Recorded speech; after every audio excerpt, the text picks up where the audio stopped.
U.S. President Barack Obama has said that Washington agreed to re-establish diplomatic relations with Cuba and will raise its flag over a U.S. embassy in Havana later this summer. This is a historic step forward in our efforts to normalize relations with the Cuban government and people and begin a new chapter with our neighbors in the Americas, Obama said in a statement delivered in the White House Rose Garden.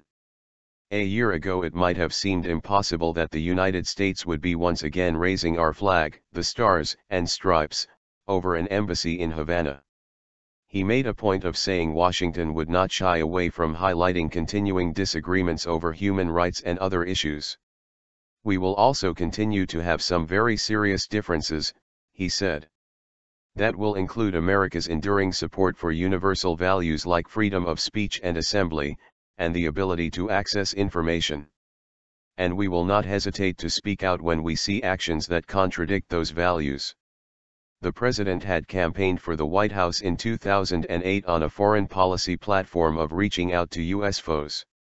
With this change, we will be able to substantially increase our contacts with the Cuban people, he said. We will have more personnel at our embassy and our diplomats will have the ability to engage more broadly across the island. Cuba's demand.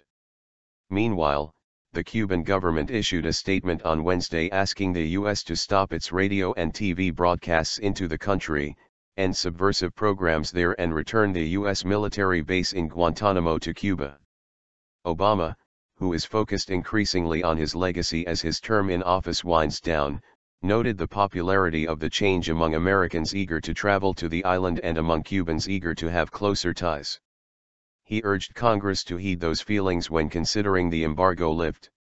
Ahead of Obama's remarks, Washington delivered a letter from the White House to Cuba about restoring embassies in the country's respective capitals on Wednesday. While the opening of embassies marks a major milestone in the thaw between the U.S. and Cuba, significant issues remain as the countries look to normalize relations.